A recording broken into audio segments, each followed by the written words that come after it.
कल हम लोग प्रस्ताव पर बात किए थे कि कौन कौन सा प्रस्ताव होता है, कितने प्रकार का प्रस्ताव होता है। ठीक है, उस प्रस्ताव पर चूंकि चर्चा भी हुई थी कल। आज हम लोग चलते हैं विधेयक पे। बहुत बात सुने होंगे विधेयक विधेयक विधेयक, फलना संशोधन विधेयक। नहीं जी सर, सुने ना कई बार से सुने। यानी धन विधेयक, तो कभी वित्त विधेयक, कभी कोई विधेयक, राष्ट्रपति के पास विधेयक जाएगा, वो मंजूरी देगा तो वो कानून बनेगा। तो भाई विधेयक पहले देखना पड़ेगा ना कि क्या है। हम लोग आज थोड़ा सा विधेयक पर चर्चा कर लेते हैं।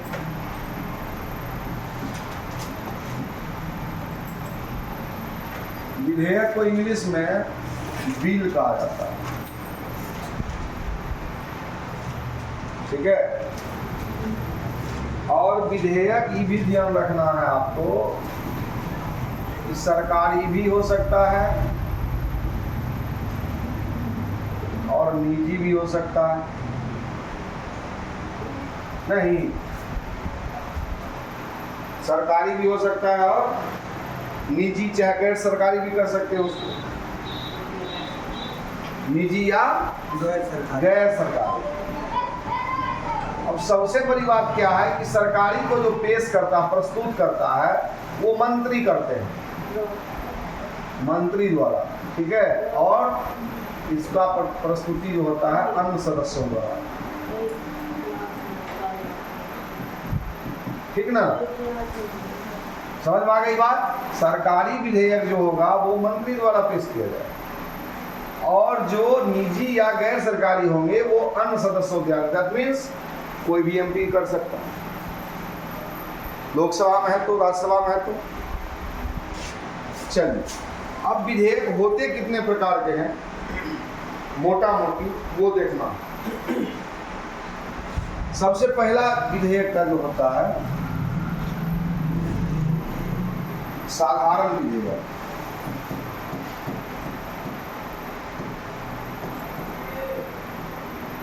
पहला क्या होता है?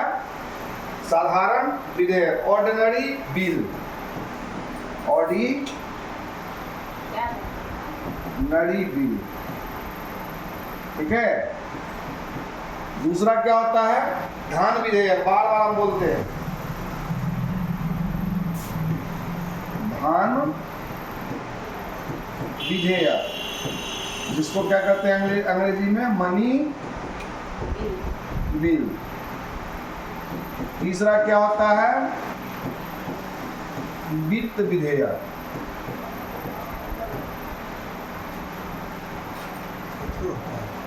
चौथा संविधान संशोधन विधेयक।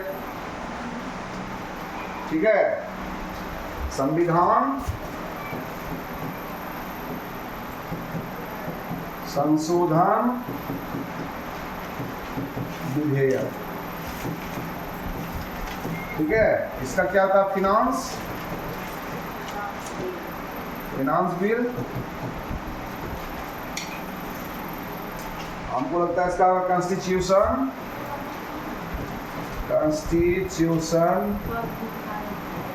Amendment bill.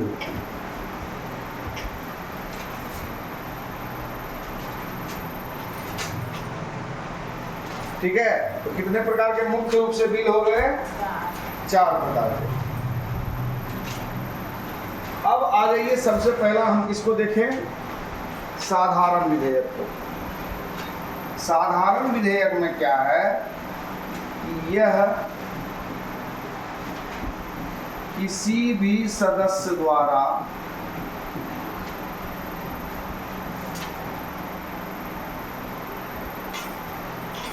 लाया जा सकता है। ठीक है, और यह किसी भी सदन, लोकसभा या राज्यसभा,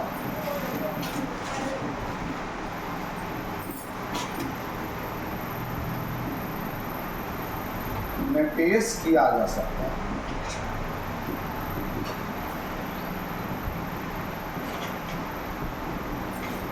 ठीक है, ये साधारण विधेयक का हो गया।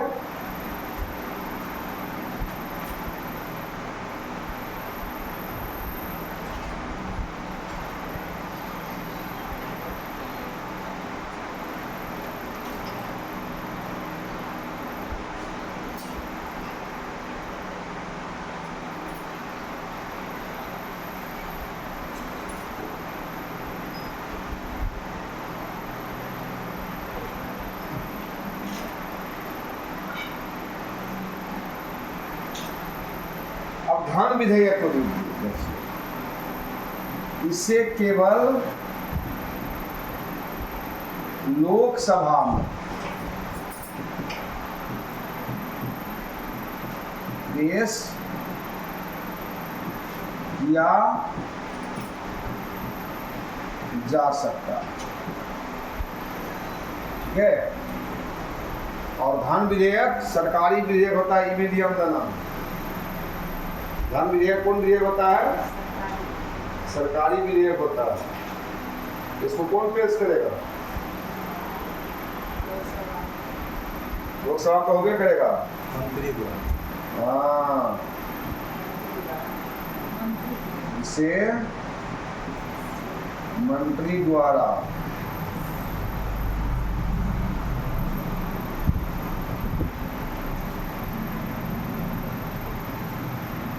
ठीक है। वित्त विधेयक कौन हुआ?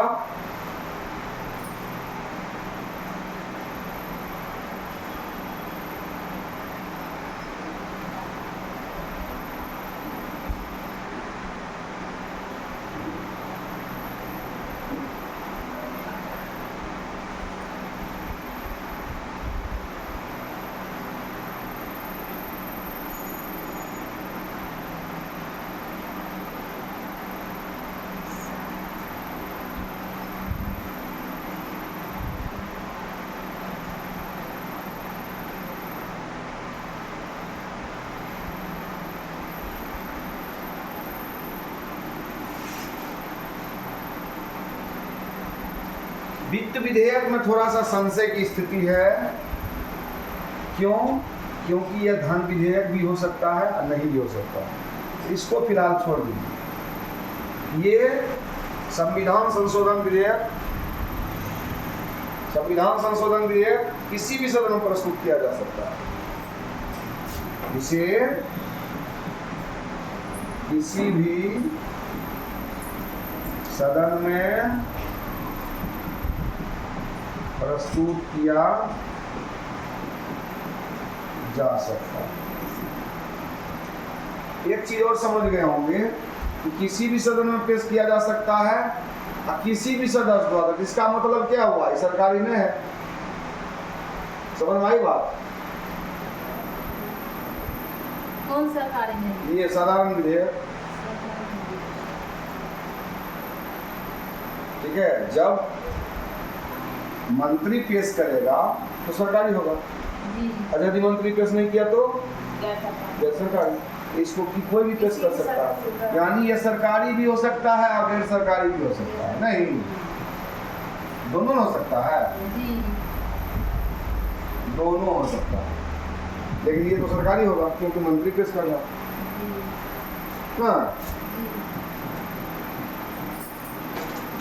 संशोधन विधेयक भी तो मंत्री पेश करता है ना, ये हो तो सरकारी हो गया, ठीक है ना। अब बारी बारी से साधारण विधेयक का काम खत्म है, उसको ज्यादा देखना नहीं है। सबसे इस सब में इंपॉर्टेंट आपको ये है, ठीक है। सबसे इंपॉर्टेंट कौन है? धन विधेयक। धन विधेयक का सबसे खराबी क्या है? इसको समझना सबसे बड़ी मुश्किल है कि कौन विधेयक धन विधेयक है। इसको समझना सबसे ज़्यादा जरूरी है, और इसका फैसला कौन करता है? लोकसभा अध्यक्ष। हम लिखाए हुए लोकसभा कानून हम लिखा है। कोई विधेयक धन विधेयक है या नहीं, इसकी घोषणा, इसका अंतिम फैसला किस पर निर्भर करता है? लोकसभा अध्यक्ष पर। चलिए फटाफट लिखिए इसको। तो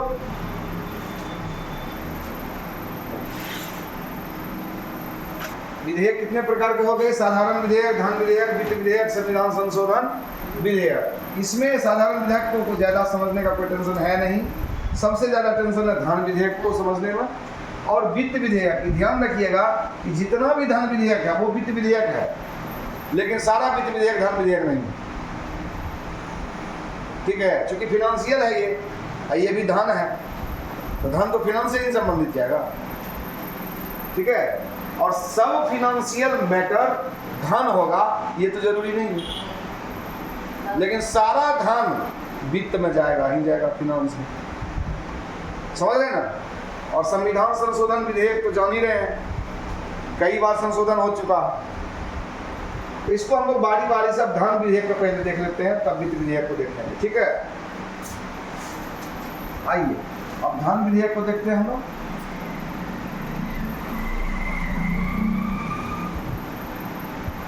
ठीक है, अब देखिए धन विधेयक पेश कहाँ किया जाता है? इसको धन विधेयक को कहाँ पेश किया जाता है? लोकसभा। अब ये तो लिखिए लोकसभा में पेश किया जाता है। केवल लोकसभा, केवल लोकसभा। इसे केवल लोकसभा में पेश किया जाता है।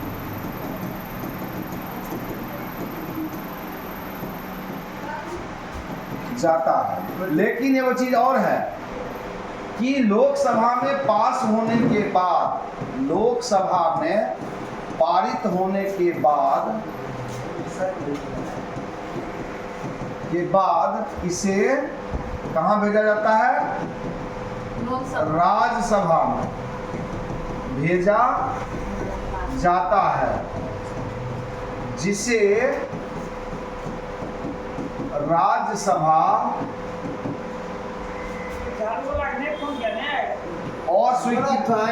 अस्वीकृत नहीं कर सकता। ठीक है, बल्कि 14 दिनों के अंदर स्वीकृति या सुझाव के साथ से लोकसभा को लौटाना पड़ता है और उसका सुझाव मानने के लिए बाध्य नहीं है। समझ में आई बात? जब यहाँ मंजूर हो जाएगा लोकसभा में, तब इसको राज्यसभा में भेजा जाएगा। और राज्यसभा में भेजने के बाद क्या है कि राज्यसभा या तो उसको अस्वीकार नहीं करेगा, या तो वो स्वीकृति दे या सुझाव देने का, यानी सुझाव कुछ दे सकता है कि इसमें ऐसा करिए, परामर्श जिसको कहते हैं। ठीक है, हाँ, लेकिन वो स्वीकृत नहीं कर सकता, लौटा नहीं सकता लोकसभा से, राज्यसभा से। लोकसभा में। ठीक है, 14 दिनों के अंदर उसको स्वीकृत करके लोकसभा को भेजना पड़ता है, लौटाना पड़ता है। समझ गए बात को? उसके बाद और भी ध्यान देने वाली बात यह है कि धन विधेयक जो है, कोई विधेयक धन विधेयक होगा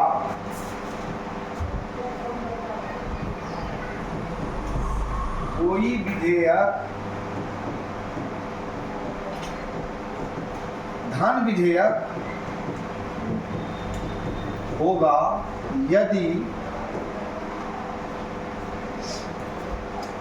यदि किसी कर का अधिरोपण किसी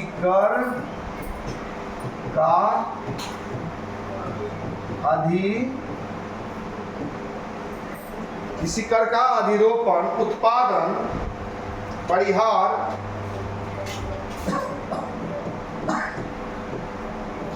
कर का अधिरोपण, उत्पादन, परिहार, परिवर्तन या विनियमन, परिवर्तन या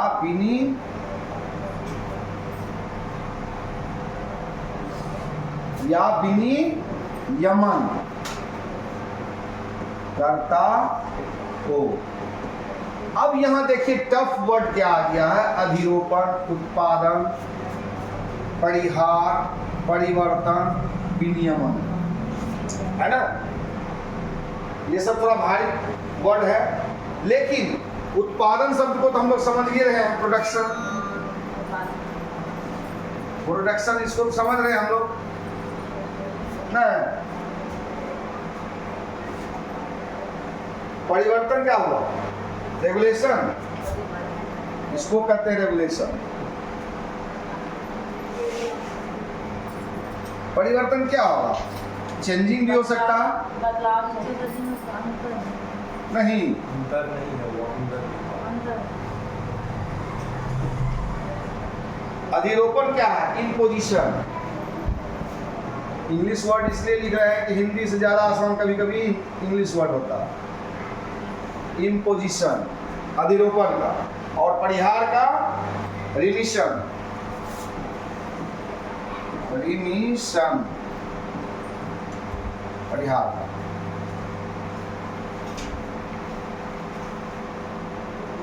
सॉरी क्या है ये लास्ट से 50 क्या सुझाव है, सुझाव, ठीक है। अब थोड़ा थोड़ा हम लोग इसको भी समझने की कोशिश करें, ठीक है। अब अधिरोपण है, अधिरोपण इम्पोजिशन मतलब आप सीधा सीधी समझ जाइए, बर्डन, बर्डन, बर्डन मतलब क्या होता है, बर्डन जो होता है, बोझ, ये एक प्रकार का बर्डन हुआ, समझ रहे हैं। कर या प्रतिबंध के रूप में, इसको ऐसे समझिए, कर या प्रतिबंध के रूप में कुछ थोपने की क्रिया, ठीक है। इसको समझने के लिए उत्पादन आप जान ही रहे हैं,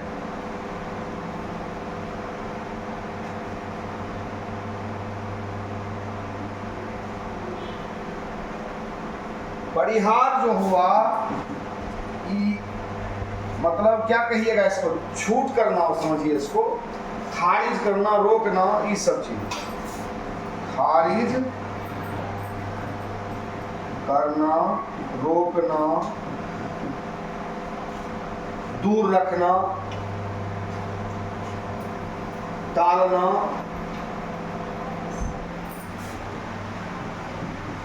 टालना आदि, इसको सिर्फ अर्थ समझिए इतना। और विनियमन क्या चीज हुआ,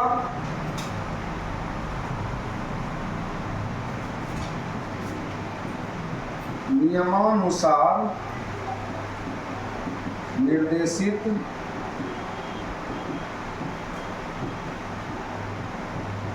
करना, निर्देशित करना या नियंत्रण करना, निर्देशित या नियंत्रण भी दे सकते हो। ये सब सारा वर्ड आता है। उत्पादन तो जरिए से प्रोडक्शन हो गया, परिवर्तन चेंजिंग आया, ठीक है। तो इतनी बात जिस धन विधेयक तभी होगा जब कर का, कर मतलब क्या, टैक्स, ठीक है, टैक्स का अधिरोपण हो, यानी कर या प्रतिबंध के रूप में कुछ थोपने की क्रिया की गई हो, उत्पादन की बात हो, या खारिज करे या रोके टाले किसी चीज को, और परिवर्तित हो, या फिर नियमानुसार निर्देशित या नियंत्रण करने की बात हो। इतनी सारी बात होगी तब कोई विधेयक धन विधेयक कहलाएगा। और इसका फैसला कौन करता है, तो आपको पहले पता है। इसको ऊपर करें थोड़ा, ठीक है। यहाँ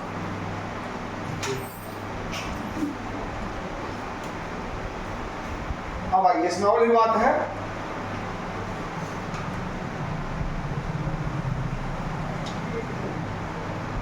भारत की संचित निधि, फटाफट इसमें लिखते हैं, थोड़ा पॉइंट है इसमें।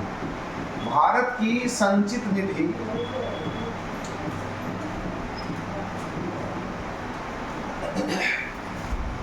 या आकस्मिकता निधि की अभिरक्षा।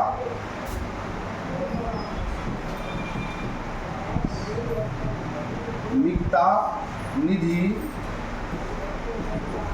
की अभिरक्षा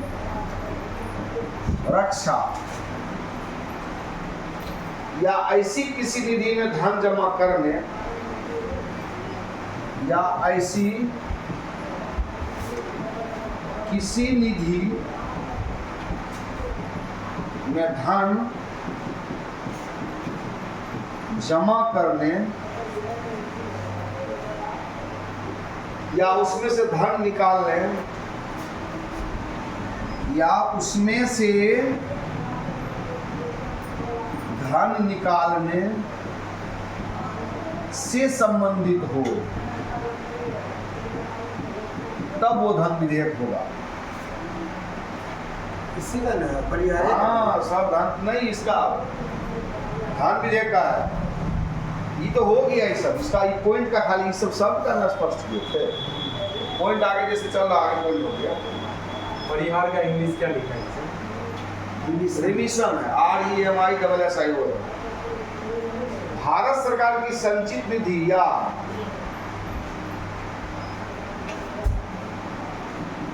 भारत सरकार की संचित निधि या आकस्मिकता निधि, पॉइंट तो उसमें आ ही गया है नहीं, इस पॉइंट को छोड़ दीजिए, उसी पॉइंट पर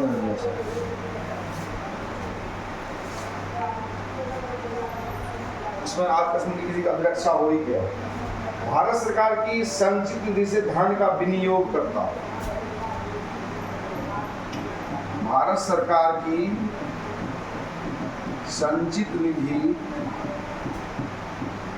से धन का विनियोग करता हो।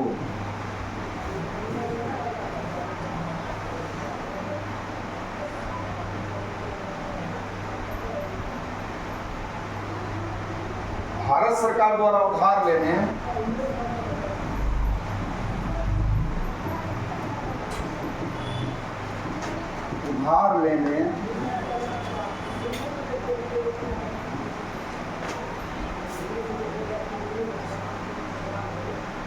या कोई प्रत्याभूति देने का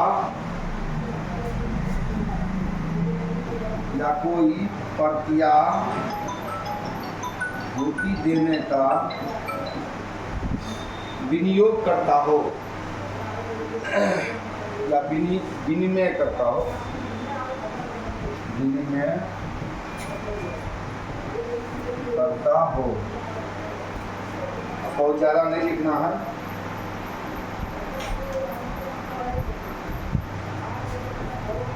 कोई विधेयक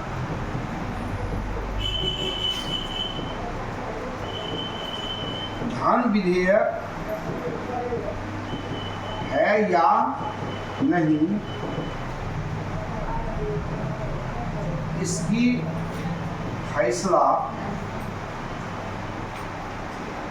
नहीं, इसका फैसला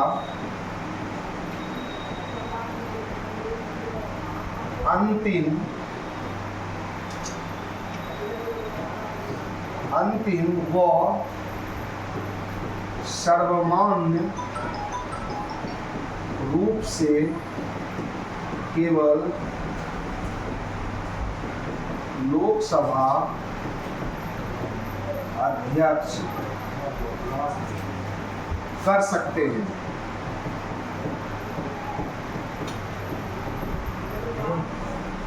ठीक है,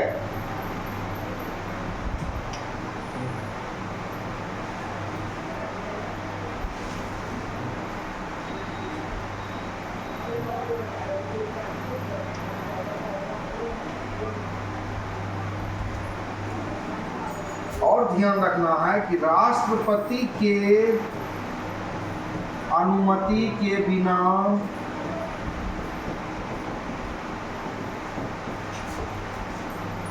कोई भी धन विधेयक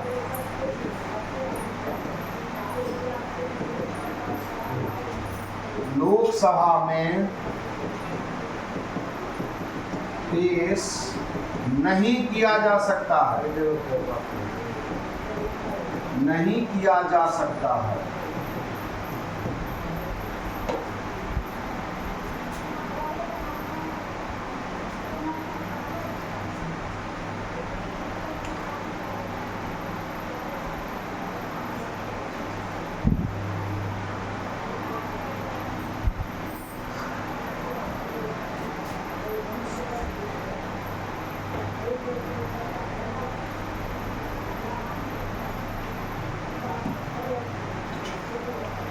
सभी धन विधेयक, वित्त विधेयक होते हैं, किंतु सभी वित्त विधेयक धन विधेयक नहीं हो सकते।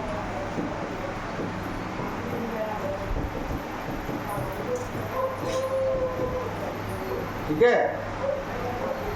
ऐसा धन का कहाँ पे? भारत सरकार की संचित निधि पर संचित निधि से धन का विनियोग करता हूं।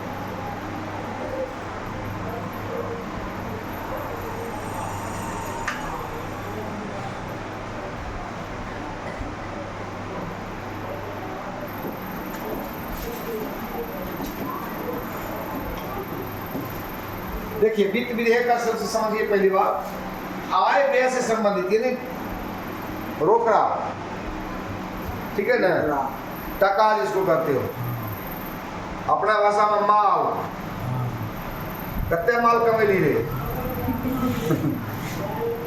ठीक है ना, मतलब वित्त से संबंध में सीधा सीधी आ गया पैसा। ठीक है? कौन कैसा यह तय करता? पैसा। आप अपने हो कि पराये हो, पैसा होना चाहिए। पराये भी अपने हो जाता है। हाँ, पराये अपने अपने पराये हो जाते हैं पैसा के कारण। वही विधेयक है ये। सही है। ठीक है? कहता है आप थोड़ा पास फूटी कौड़ी नहीं छो तो कोई नहीं चाहिए। तो फूटी कौड़ी वहाँ उसका भी संबंध वित्त विधेयक से, यानी इसको आप सीधे सीधे कह सकते हैं कि आय व्यय से संबंधित विधेयक। आय एवं व्यय यानी आमदनी और खर्चा। ठीक है ना? आय एवं व्यय से संबंधित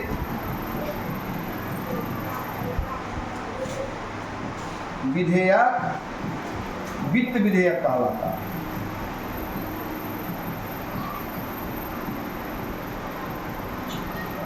ठीक है? उसके बाद हम आपको बोले थे कि सभी धन विधेयक वित्त विधेयक हैं, लेकिन सभी वित्त विधेयक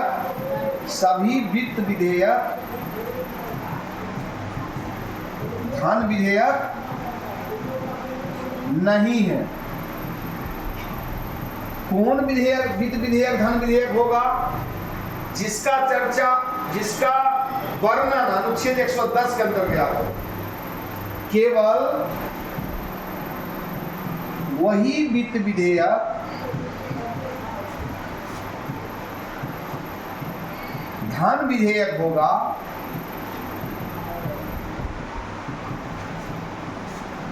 जिसका वर्णन संविधान के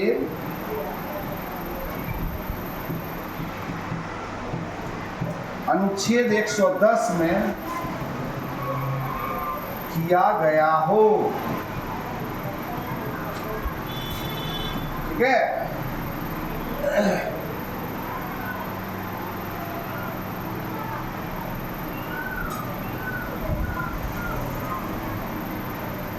वित्त विधेयक के प्रस्ताव को वित्त विधेयक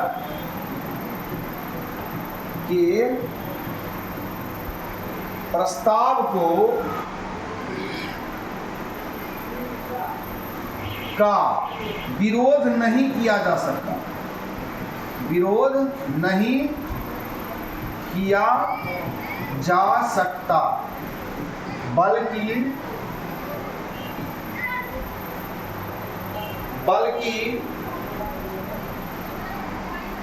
इसे तत्काल मतदान के लिए, बल्कि इसे तत्काल मतदान के लिए प्रस्तुत किया जाता है और 75 दिनों के, कितने दिनों के, 75 दिनों के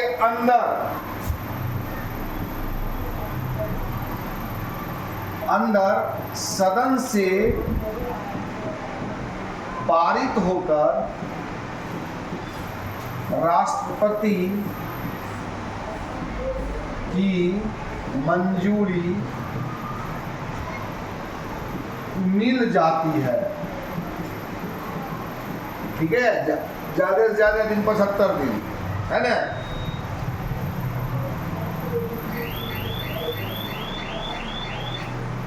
अंतिम कर संग्रहण अधिनियम 31, अंतिम कर संग्रहण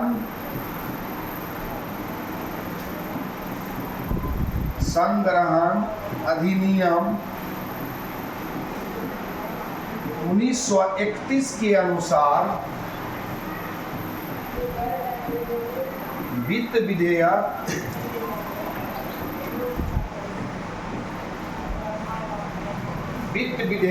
को 75 दिनों के अंदर, 75 दिनों के अंदर प्रभावी हो जाना चाहिए।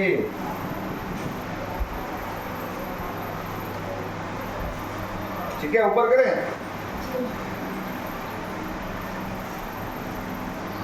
ठीक है, यहां तक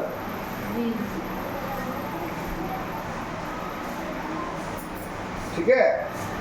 चलिए, अब तीसरा क्या है? संविधान संशोधन विधेयक।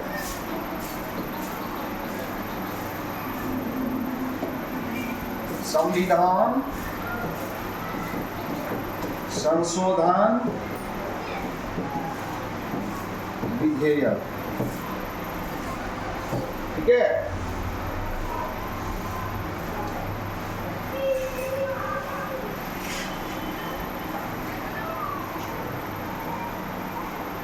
ये दो केस होता है इसमें।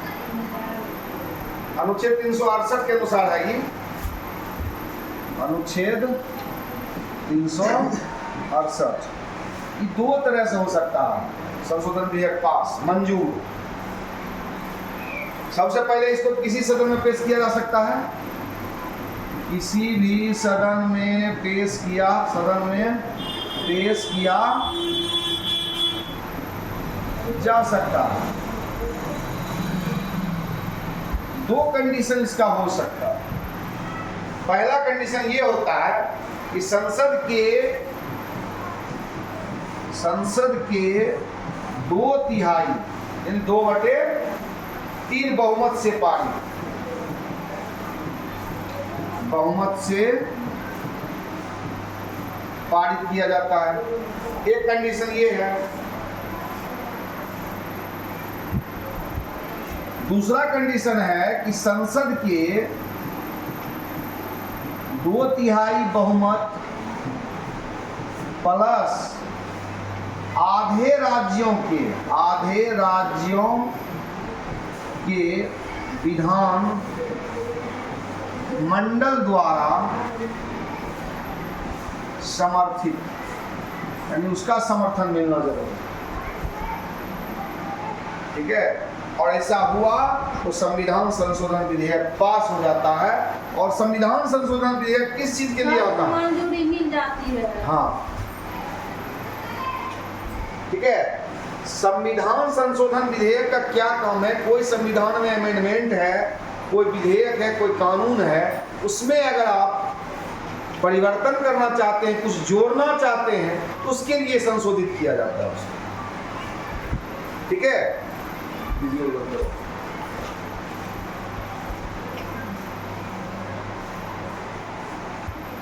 ऊपर के जो संविधान संशोधन विधेयक के अलावे, चूंकि उसका जो प्रकार था, ये विनियोग विधेयक भी एक होता है, विधेयक ही है जो अलग है, और अनुच्छेद 114 में इसका वर्णन है, जिसके अनुसार भारत की जो भी संचित निधि से धन निकासी होगी इसी के अंतर्गत होगी। जब लोकसभा मंत्रियों द्वारा रखी गई सभी मांगों को स्वीकार कर लेती है, तब एक विधेयक सदन में प्रस्तुत की जाती है, जिसको कि हम लोग क्या कहते हैं, विनियोग विधेयक, एप्रोप्रिएशन बिल कहा जाता है।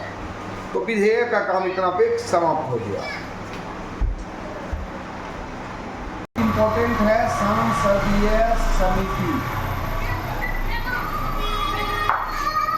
संसदीय, तो बच्चा सबको बोलो कम हो जाता है। संसदीय समिति, चूंकि इस समिति में केवल संसद के सदस्य ही रहते हैं, संसद के सदस्य ही रहते हैं इसमें। ठीक है, इसका कितना भाग है, 2 भाग है, अस्थाई, ठीक है, अस्थाई या तदर्थ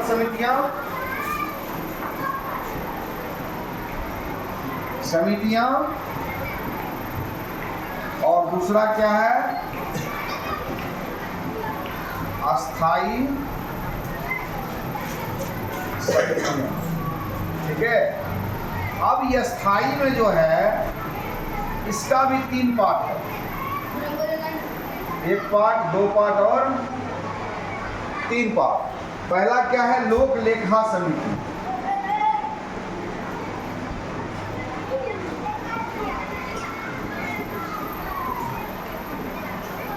पहला क्या है, लोक लेखा समिति।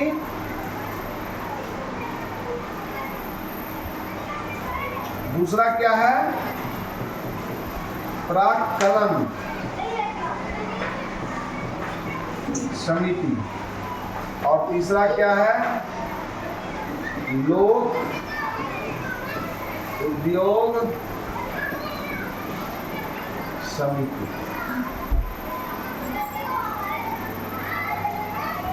उद्योग नहीं है, फिर एक लोग के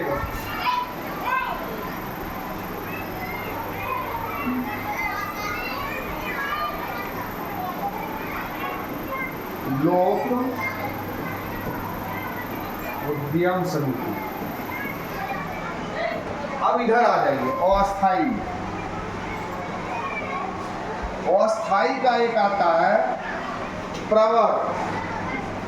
कौन आता है,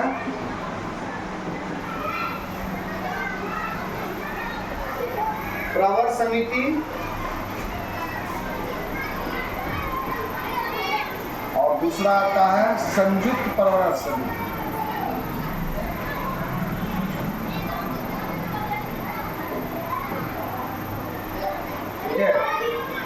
और ये संसदीय समिति जितना भी बनता है, लोकसभा अध्यक्ष के जानिब बनता है ना, और इसमें संख्या निश्चित नहीं होती है, संख्या निश्चित नहीं। लेकिन प्रवर समिति क्या होता है, और संयुक्त प्रवर समिति। प्रवर समिति में सबसे पहला इस चीज को जानिए कि जब दोनों सदन अलग अलग हो जाए, जब दोनों सदन अलग अलग होंगे, तब इसे प्रवर समिति कहा जाएगा। ठीक है, और इसकी संख्या कितनी होगी, इस इसकी संख्या 30 होगी, यानी 30 को सदस्य होगा इसमें, ठीक है ना। क्या हुआ, 30 सदस्य, ठीक है। अब संयुक्त प्रवर समिति जब आ जाइएगा, जब दोनों सदन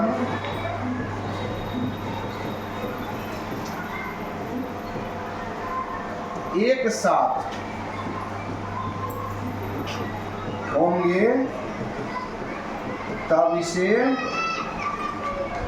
संयुक्त प्रवर समिति कहा जाएगा। इसकी संख्या कितनी, इसकी संख्या में सदस्य संख्या को,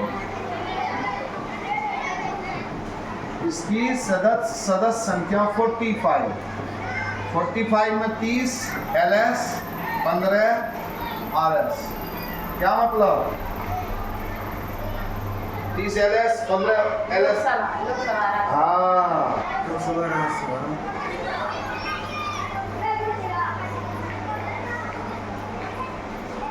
ठीक है। अब लोक लेखा समिति के बारे में हम लोग थोड़ा सा जानेंगे। लोक लेखा समिति जो है, इसमें नहीं हटेगा, नेक्स्ट पेज में लगा।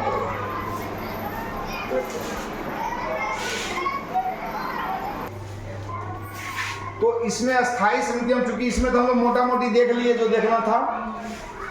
अस्थाई समिति में सबसे पहला क्या है, लोक लेखा समिति। सबसे पहला जान लीजिए कि सबसे पुरानी समिति है, सबसे पुरानी समिति है ये, ठीक है। और दूसरी जो सबसे बड़ी बात है, ये भारत सरकार अधिनियम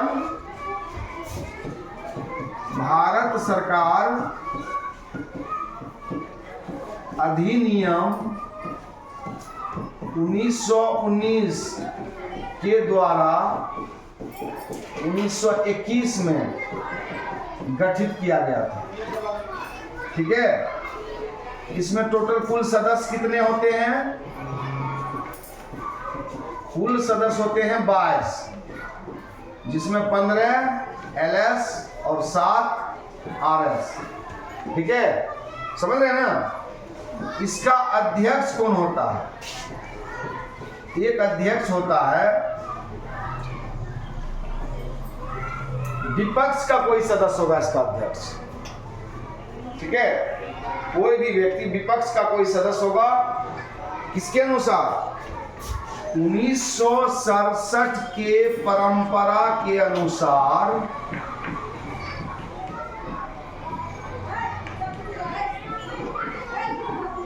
विपक्ष का कोई सदस्य इसका अध्यक्ष होगा, ठीक है। कोई सदस्य इसका अध्यक्ष होगा, और अध्यक्ष की घोषणा कौन करेंगे, ठीक है ना। अध्यक्ष होगा लोकसभा अध्यक्ष द्वारा घोषित होगा, ठीक है। अब एक चीज और ध्यान रखना, जो इंपॉर्टेंट पॉइंट है, इसे प्राक्कलन समिति का जुड़वा बहन कहा जाता है। प्राक्कलन समिति का जुड़वा बहन, लोक लेखा समिति के बारे में आप देखिए। समिति पर हम लोग बात करते हैं। तो आपने बोलते आप किसान है तो क्या, देखिए, आप गप बंद कीजिए, गप का टाइम होता है, आप थोड़ा धीरे बात कराएं। प्राक्कलन समिति जो है, ये सबसे बड़ी अस्थाई समिति है, सबसे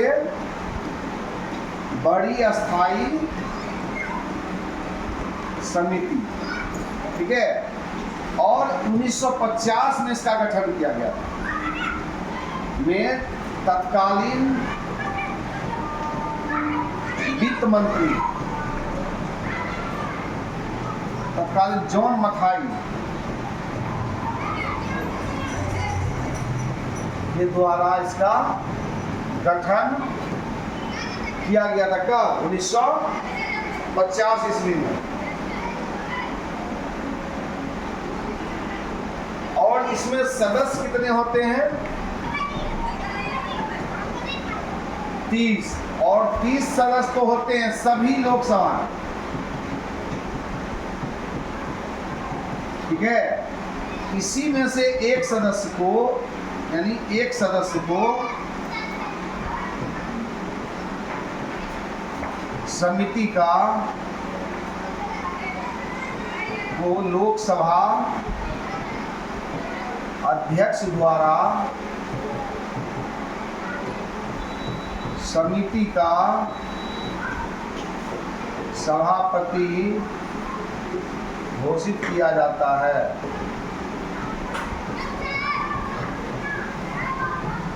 क्लियर है? और इसका जो मुख्य काम है, इसका खर्च में कमी, संगठन में सुधार, खर्च में कमी, संगठन में सुधार, कार्य कुशलता या प्रशासनिक सुधार, कार्य कुशलता या प्रशासनिक सुधार के संबंध में रिपोर्ट देना।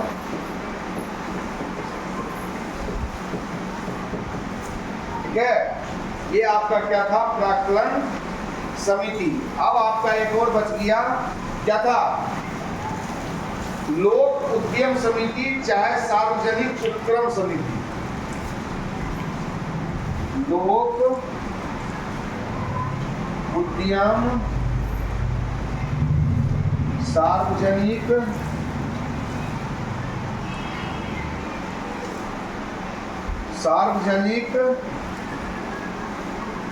उपक्रम समिति, इसी का दूसरा नाम है। ठीक है, इसका गठन कब हुआ? कृष्ण मेनन समिति की सिफारिश पर। कृष्ण मेनन समिति की सिफारिश पर 1964 ईस्वी में गठित। कब गठित हुआ? 1964। इसमें और क्या है कि लोकसभा अध्यक्ष द्वारा एक सदस्य को 1 वर्ष के लिए सभापति बनाया जाता है। ठीक है, इसके अलावे इसमें कुल सदस्य की संख्या कितनी है? 22।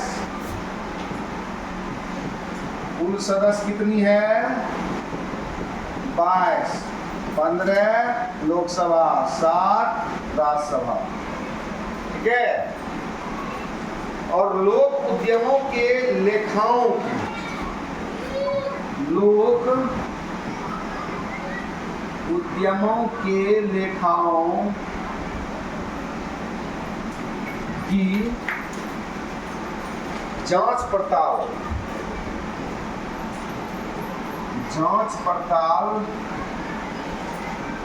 करना इनका मुख्य कार्य है। उसका